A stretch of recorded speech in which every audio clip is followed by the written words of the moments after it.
wake up every morning to hold a board meeting with my animals and plants on the farm. And they say to me, if you take care of us, we shall take care of you all the way to the bank. This I do diligently on my 1-acre farm that I practice integrated farming. Many times we believe that for someone to be a farmer, they need to have big chunks of land.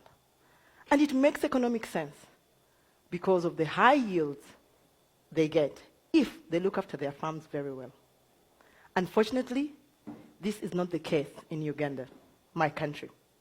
Due to the cultural practices we have, when someone dies, all his belongings are shared by the rest of the family, land inclusive.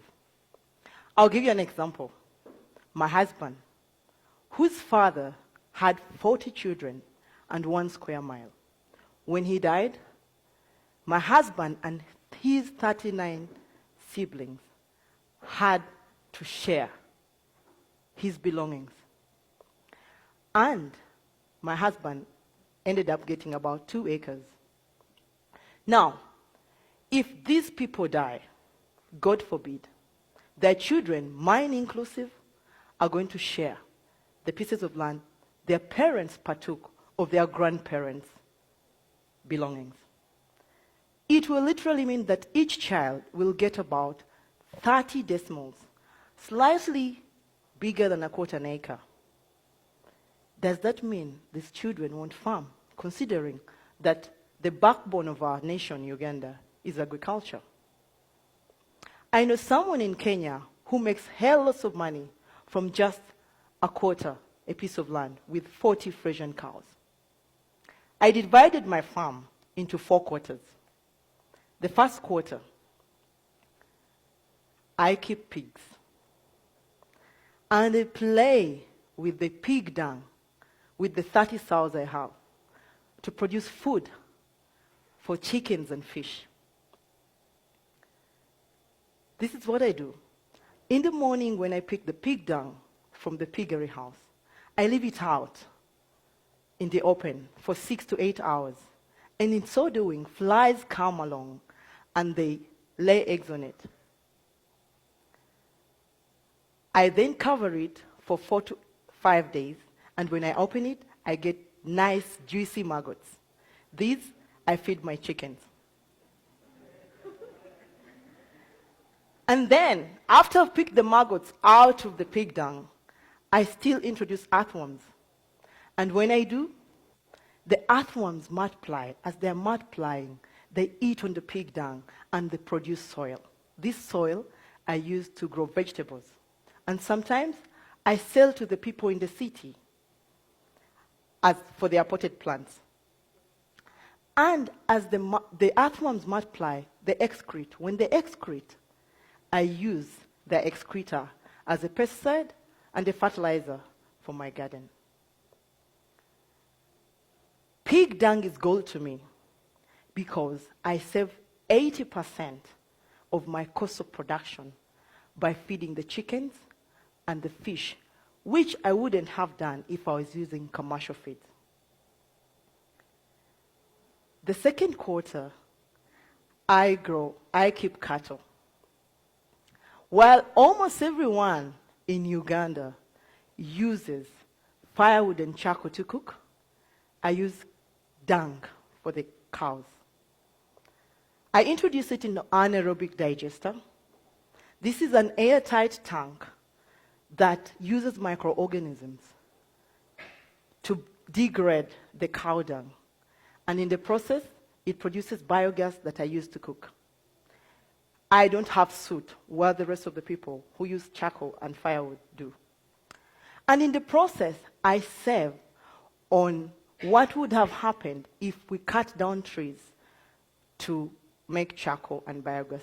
Because when we do that, we bring climate change issues. The slurry that comes out of the biogas, I use this as manure for my farm. In this third quarter, I grow matoke or plantain. This is my staple food. And just like maize is the staple for South Africa, wheat for the US and rice for the Asians. So, where I have my farm, everyone believes that nothing can ever grow there because the soils are red. And I don't blame them because while in school, we were taught that fertile soils are black. These were the loam soils. But the soil in my garden says, uh-oh, you won't grow here. And the matoke says, I will if I'm given water and manure. This I do by collecting all the urine from the pigs, all the urine from the cows, and the slurry. If I'm not mistaken, I'm the best matoke farmer in my country. Because in a quarter an acre, I get 30 bunches from this. And on average, I sell each bunch at $10. The fourth quarter, I keep fish. In a space of 2 meters by 4 meters by 1 meter depth, I can keep 500 catfish. I also do aquaponics. This is where water that comes from the fish goes through the plants, and as it goes through the plants filter it because they take the ammonia, the nitrates that were produced with the fish dung. So when it goes through the water and back, when it goes through the plants and back to the water or to the fish, it is clean, oxygenated water for my tilapia. Tilapia needs oxygen.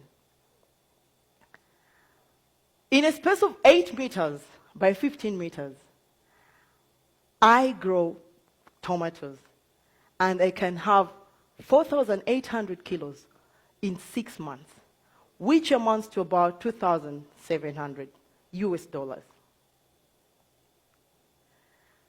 I also do hydroponics. This is soilless farming, where cereals like barley are used. They're sprouted and using germination, conditions of germination, that is air, water, and warmth. And when I do that, in 6 days, I produce food for my animals. In a space of 20 feet by 6 feet, that's just about a container, I can grow fodder for 4 kilograms of fodder for either 100 pigs or 25 cows, all 1,500 chicken. And if my pigs eat this, they enjoy, I produce good quality pork. If my chickens eat this, I have yellow yolk eggs, which I sell expensively because they're organic. And if the cattle eat this, I'll have milk without having to struggle to cut down trees or moving around looking for grass. Out of the proceeds from the farm, my husband and I decided to build a primary school. This school teaches sons and daughters of African farmers the 3 things Africans are failed to teach their children: time management, value of money, and the culture of saving, by teaching them modern methods of agriculture. And it's amazing what these young children, their minds can grasp. I'll give you an example.